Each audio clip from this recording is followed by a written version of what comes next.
कथासागरच्या 169व्या भागात सगळ्यांचं स्वागत. आणि तुम्ही नक्कीच ओळखलं असेल की आज शनिवार म्हणजे स्वातंत्र्य लढ्याची गोष्ट. गेल्या वेळेला आपण असं बघितलं होतं की स्वातंत्र्याचा लढा, ब्रिटिश सत्तेविरुद्ध स्वातंत्र्याचा लढा हा देशाच्या कानाकोपऱ्यात उभारला गेला. फक्त सुशिक्षित लोक, शहरात राहणारे लोक किंवा राजे राजवाडे यांनी नव्हे, तर अगदी अगदी हिली रिजन, ज्याला आपण मागास म्हणतो, असे लोकसुद्धा स्वातंत्र्याच्या आसेने पुढे आले आणि त्याने लढा पुकारला. गेल्या वेळेला आपण बघितलं होतं की पहिला नागा हुतात्मा हैपू जो दन्ना याची आपण गोष्ट बघितली होती. आणि असंही बघितलं होतं की यांनी जी मूवमेंट पुकारली होती त्याचं नाव होतं हरेका. असंही बघितलं होतं की हा फक्त ब्रिटिशांच्या विरुद्ध स्वातंत्र्याचा लढा नव्हता, तर नागा संस्कृती टिकली पाहिजे म्हणून पुकारलेला पण लढा होता. त्यांनी ब्रिटिश सत्तेविरुद्ध सहकार्य करायचं नाकारलं आणि केवळ वयाच्या 25व्या वर्षी त्याला बिचाऱ्याला फाशी झाली. मात्र असंही बघितलं होतं की ही जी चळवळ होती हरेका तिथे थांबली नाही. त्याची त्याची अगदी लहान वर्षाची त्याला अंत्ययात्रेला जी आलेली होती ती, जिला प्रेमाने सगळी राणी म्हणतात किंवा डॉटर ऑफ हिल्स असा किताब तिला दिला गेला आहे लोकांच्याकडूनच, किंवा नागांची देवता चेराची मिदानलू ही अवतार होती असंही म्हणतात, किंवा गडयन लियू असं हिचं नाव होतं. आणि जिचं सारं आयुष्य हे लढ्यातच गेलं. स्वातंत्र्यापूर्वी, स्वातंत्र्यानंतर बरीच वर्ष म्हणजे 1993पर्यंत ती जगली आणि उतरत्या वयात मात्र तिला स्वतःचा सन्मान, स्वतःच्या कार्याची पावती मिळाली. पण आयुष्यभर संघर्ष. आणि त्याचबरोबर आज दुसरा एक छोटासा भाग आपण बघणार आहोत की हरेका नागांची जी चळवळ होती त्याच्यामागे एक कुकांचं आंदोलन हे पण त्यांचं प्रेरणास्थान होतं. तर कुकांचं आंदोलन आणि ह्या राणीने उभारलेला लढा दोन्ही आज आपण बघणार आहोत. ही राणी जेव्हा आपल्या मामाच्या अंत्ययात्रेला आली तेव्हा तिने बघितलं की मामा तर गेला, हिला पण लोक देवाचा अंश मानत होते. एवढंच नव्हे तर ही पण आध्यात्मिक वृत्तीची होती. ही त्यांची काय म्हणूया आपण, जसं ह्याला औषध वगैरे तसं हिला पण ह्या सगळ्या जन्मतःच ह्या गोष्टी तिला प्राप्त झालेल्या होत्या. लोकांवर प्रेम करणारी होती. तिला जे काही करतोय आपले मोठी माणसं ते पटत होतं. त्यांनी उभारलेला लढा तिला पटत होता. आणि नागांना स्वतंत्र अस्तित्व हवं. ब्रिटिशांचे ते अंकित नाहीत. ब्रिटिश कोणी पांढरे आहेत, लांबून आलेले आहेत म्हणजे त्यांना आमच्यावर राज्य करायचा अधिकार दिलेला आहे देवानी, असं बिलकुल नाही. आम्ही स्वतंत्र आहोत, स्वतंत्र राहू. कारण नागा असे पण स्वतंत्र वृत्तीचे असतात बरं का. आणि म्हणूनच या राणीने आपल्या हातात जेव्हा ते सगळी हरेकाची सूत्र घेतली तेव्हा तिचं वय होतं केवळ 13. बघा, 13 वर्षाची मुलं आजकाल शाळेमध्ये स्वतःचा निर्णय स्वतःसुद्धा घेत नाहीत. गृहपाठसुद्धा त्यांना करायला मदत लागते. पण या 13 वर्षा मुलीने ही आपली जबाबदारी स्वीकारली आणि बाकी सगळ्यांनी तिला नेता म्हणून मान्यतासुद्धा दिली. तशीच चळवळ की टॅक्स भरायचा नाही, ब्रिटिशांनी सक्ती केली म्हणून मजूर जायचं नाही, अशी ही चळवळ तिने सुरूच ठेवली. आणि एवढंच नव्हे तर आपल्या मामाच्या एक पाऊल पुढे जाऊन तिने त्या भागामध्ये एक लाकडी मोठा किल्ला बांधायला घेतला की आपल्याला काहीतरी, आपण राजे आहोत तर राजाला किल्ला, प्रोटेक्शन काहीतरी असलं पाहिजे. मात्र ह्या किल्ल्याचं काम सुरू असतानाच ब्रिटिशांनी त्यांच्यावर हमला केला. त्यांना पकडलं गेलं, तुरुंगात टाकलं गेलं. आणि ही राणी बिचारी वयाच्या 16व्या वर्षी पकडली गेली. आणि राणी म्हणजे मी तुला म्हटलं तसं हिचं राणी हे नाव नाही आहे, तर लोकांनी तिला पुकारलेलं आहे गैडीन लियू असं हिचं नाव होतं. ही 16व्या वर्षी तुरुंगात गेली. अर्थात ते जे काळ होता त्या काळामध्ये तुरुंगात ती गेली. पण तुरुंगात राहिल्यानंतर एकदा पंतप्रधान, म्हणजे तेव्हा ते पंतप्रधान नव्हते, जवाहरलाल नेहरू तिला भेटीला गेले. आणि ही लहान वयाची मुलगी आहे, तुरुंगात आहे, तिने अशा प्रकारचा हरेका मूवमेंट चालवलेली आहे, लोकांची सेना उभी केली आहे, ब्रिटिशांच्या विरुद्ध लढा दिला आहे, हे सगळं म्हणाल्यानंतर तू म्हणाले अरे तू तर आसामची राणी आहेस. आणि मग तिला राणी हे निधान प्राप्त झालं. स्वातंत्र्यानंतर 47 साली पंतप्रधानांनीच पत्र लिहिलं आणि आसामच्या तुरुंगातून हिची मुक्तता झाली. थोडे दिवस ती आपल्या गावाला जाऊन राहिली आणि परत तिने सामाजिक चळवळीला सुरुवात केली. आजही मला वाटते तुम्हाला नागांचा उठाव, नागांची मागणी स्वतंत्र राज्याची हे सगळं माहीत आहे. नागा एव्हापर्यंत स्वतंत्र राज्याची मागणी करत होते. हिला माहिती होतं की स्वतंत्र राज्य उभारून या स्वतंत्र राज्य अस्तित्व असून आपल्याला काही फारसा फायदा होणार नाही आहे. तो हिली रिजन आहे, जग वेगाने बदलत होतं, तेव्हा तिला वेगळं स्टेट हवं होतं, वेगळं तिला ॲडमिनिस्ट्रेटिव्ह हेड हवा होता. मात्र पूर्णपणे नागा फुटून निघणं तिला अजिबात मान्य नव्हतं. दुसरी महत्त्वाची गोष्ट म्हणजे आत्तापर्यंत जवळजवळ त्या भागामध्ये 90% लोक ख्रिश्चन झालेले आहेत. तरीही हिला वाटत होतं की नागांची संस्कृती आपण जपली पाहिजे, ती नष्ट होता कामा नये. म्हणून ती परत लढत राहिली, लोकांच्या जागृती करत राहिली. याचा परिणाम असा झाला, एक तर ती ब्रिटिशांशी लढली.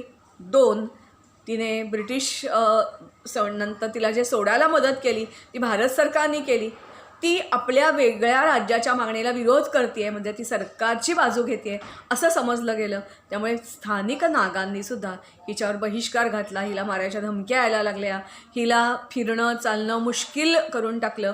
आणि मग तिला 1960च्या आसपास चक्क भूमिगत व्हायला लागलं.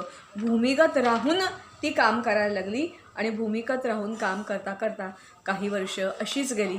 मग मात्र नंतर हळूहळू नागांचा प्रश्न हा खूप वेगळ्या पद्धतीने भारताने हाताळला. कित्येक सेना तिथे पाठवली गेली, सैन्य अधिकाऱ्यांनी पण खूप वेगळ्या प्रकारे, म्हणजेच सेनानी नुसतं हत्यार चालवलं असं नाही, तर ऑपरेशन सद्भावना आपण कधीतरी त्याच्या काही गोष्टीही बघूया, तेही त्या ठिकाणी राबवलं. नागांना आपलंसं करायचा प्रयत्न केला.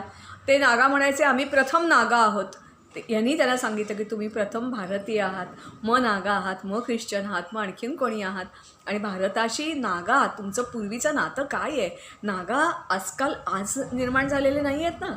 ब्रिटिश काय, त्याच्या अगोदर कित्येक वर्ष नागा संस्कृती जिवंत ठेवलेली आहे. महाभारत काळापासून तुमचा उल्लेख आहे.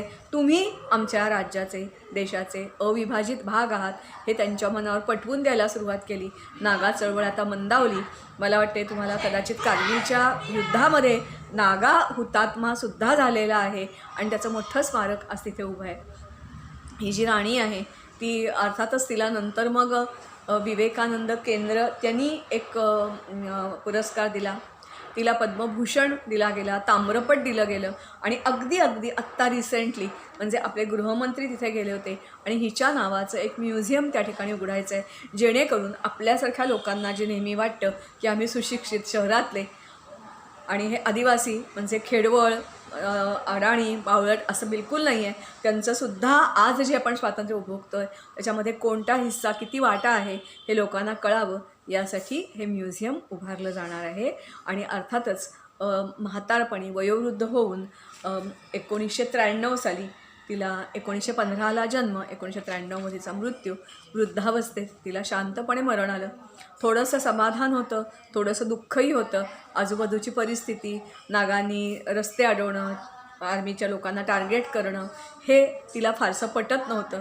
कारण आता या नागांच्या चळवळीला बंदोबस्त पडलेला आहे. पण 93मध्ये नागासुद्धा तेवढेच आक्रमक आणि मुळात ते काय म्हणूया आक्रमक आणि त्यांची जी लढाऊ जमातीचे, त्यामुळे भारतीय सैन्यालासुद्धा त्यांनी खूप त्रास दिलेला आहे. अनेक आपले सैनिक जखमी झालेले आहेत, मेलेले आहेत, शहीद झालेले आहेत या नागांशी लढता लढता. असो, आपण या राणी, तिला आपण म्हणणार आहोत डॉटर ऑफ हिल्स, राणी गैडिनलियू अशी ही राणी. आणि आपण म्हटलं तसं की ह्या नागांना कुठून हे मिळालं, प्रेरणा मिळाली, तर कुकांचा लढा. हा कुका कोण होते? मुळात कुका आणि नागा यांचं पण परस्परात पटत नाही, वैर आहे. कारण नागा कुकांना हे परदेशी आलेले आहेत, आक्रमक आहेत, आमच्या जमिनीवर त्यांनी अतिक्रमण केलेले आहे असं मानतात. कारण कुका हे मंगोलियन वंशाचे आहेत, ब्रह्मदेशातून ते भारतात आले. ते म्हणतात आम्ही 11व्या शतकात आलो, खूप पूर्वी आलो. तर हे त्यांना म्हणतात नाही, इतक्या पूर्वी नाही, 15व्या-16व्या शतकात हे आले. मणिपूरच्या राजांनी त्यांना आश्रय दिला आणि मग ते इथे स्थिरावले. कुठे आहेत हे कुका? तर कुका अरुणाचलमध्ये आहेत, आसाममध्ये आहेत, भारताच्या नॉर्थ ईस्टच्या अनेक राज्यामध्ये आहेत आणि बांगलादेशमध्ये पण आहेत आणि म्यानमारमध्ये पण आहेत. सगळ्यात महत्त्वाची गोष्ट, नागा जसे जंगली भागात राहतात तसे कुकासुद्धा जंगली भागात राहतात. मात्र ह्या कुकांचं वैशिष्ट्य असं आहे की कुका मंगोलियन वंशाचे, मगाशी म्हटलं तसं ही पण लढाऊ जमात आहे. छोटेसे बुटके, जराशी जाडसर असे बटक्या चेहऱ्याचे, परंतु हेही लढाऊ जमात होती. ब्रिटिशांच्या विरुद्ध ह्यांनी पण त्याच कारणासाठी, ज्या कारणासाठी नागांनी लढा पुकारला त्याच कारणासाठी ह्यांनी पण लढा पुकारला. ब्रिटिशांनी जेव्हा त्यांच्या शेतमळ्यामध्ये काम करायला माणसं हवी आहेत, बागामध्ये काम करायला माणसं हवी आहेत, पानमळ्यामध्ये काम करायला माणसं हवी आहेत, सक्तीने जशी भरती सुरू केली नागांची तशी कुकांची पण केली. त्याचबरोबर दुसऱ्या महायुद्धात त्यांनी मणिपूरच्या राजाला असं सांगितलं की आम्हाला 2000 सैनिक, पण सैनिक नको आहेत, तर सैनिकांना मदत करणारे जे लॉजिस्टिक पुरवणारे, त्यांचं राशन पोचवा असेल, धान्य पोचवा असेल, त्यांना मदत करणं असेल, किंवा सैनिक जेव्हा लढतात तेव्हा खाणं बनवणं असतं, त्यांची साफसफाई करणं, कपडे धुणं, असंख्य कामासाठी माणसं लागत असतात. त्यासाठी त्यांना ही माणसं हवी होती आणि ती भारतात नाही तर म्यानमार आणि आणखीन कुठे कुठे पाठवायची होती. अर्थातच नागा काही प्रमाणात का होईना पण ह्या ब्रिटिशांच्या ह्याला बळी पडले, सामील झाले. कुकांनी मात्र पूर्णपणे विरोध केला. आम्ही ब्रिटिश म्हणतात म्हणून आम्ही सामील होणार नाही. ब्रिटिश कोण आले एवढे? ते गोरे आहेत, युरोपियनमधून आले म्हणजे ते श्रेष्ठ आहेत असं नव्हे. आमची जात, आमची धर्मी हा पण तेवढा आणि तेवढाच श्रेष्ठ आहे असं कुकांनी मानलं आणि मग कुकांनी ब्रिटिशांच्या विरुद्ध चक्क लढा पुकारला. आता हा जो लढा आहे यालासुद्धा काही जण म्हणतात कुकांचा उठाव, काही जण म्हणतात कुकांनी जी बंडाळी केली ती मोडून काढण्यासाठी ब्रिटिशांनी केलेला त्यांच्यावर हमला.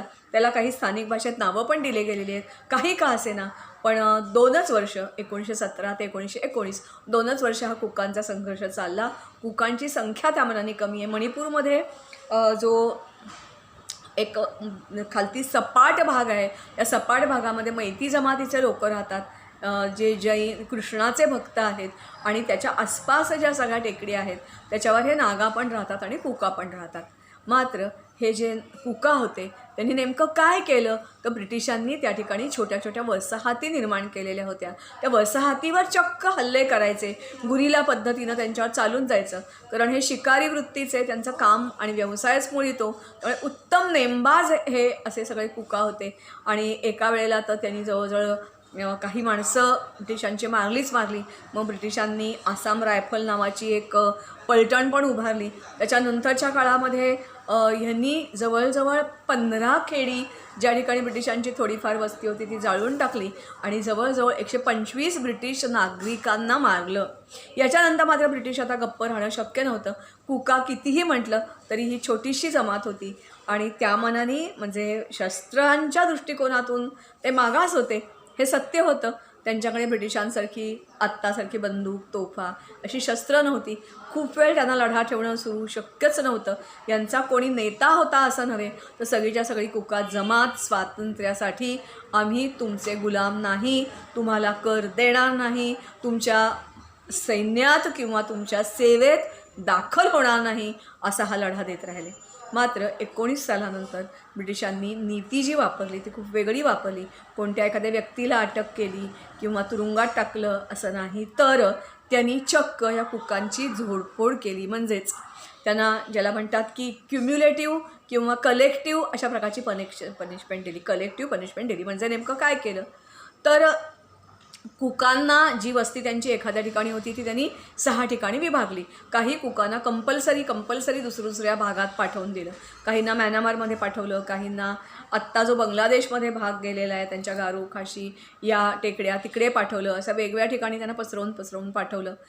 दुसरी जे त्यांनी काही गोष्ट केली असेल ती म्हणजे त्यांच्यासाठी त्यांनी काही कॉन्सन्ट्रेशन कॅम्प ज्याला म्हणतात ना, असे कॅम्प केले. त्या कॅम्पभोवती वेढा असायचा आणि निव्वळ आपल्या अन्नावर काम करावं त्यांना लागायचं. ब्रिटिश म्हणतील ते काम करावं लागायचं, कारण आता त्यांनी ह्या दमन करण्यासाठी बर्माची सुद्धा फौज मागवलेली होती आणि दोघांच्या फौजांच्या समोर या कुकांना खूप लढा सुरू ठेवणं शक्य नव्हतं.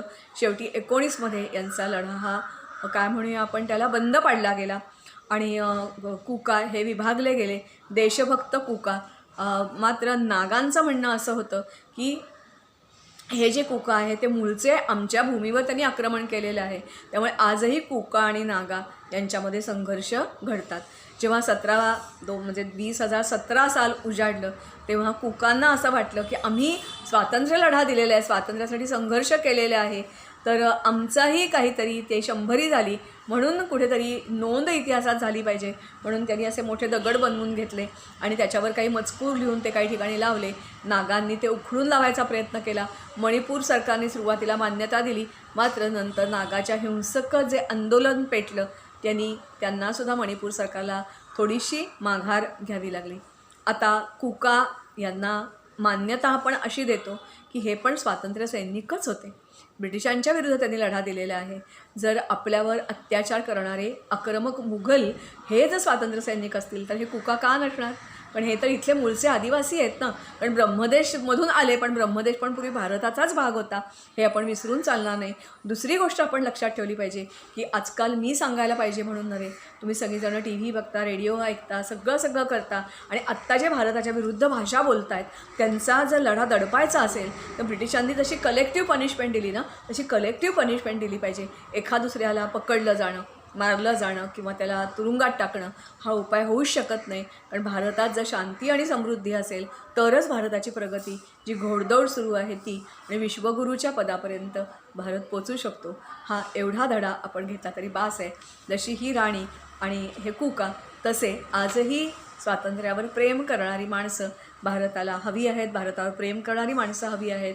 ज्या भारतावर प्रेम करणारी माणसं त्यांची संख्या वाढत जाईल. नुसतं प्रेम आहे म्हणून भागत नाही ना, ते दाखवावं लागतं. ते दाखवलं की भारत नक्कीच विश्वगुरू होईल अशी आपण अपेक्षा करूया आणि थांबूया. नमस्कार.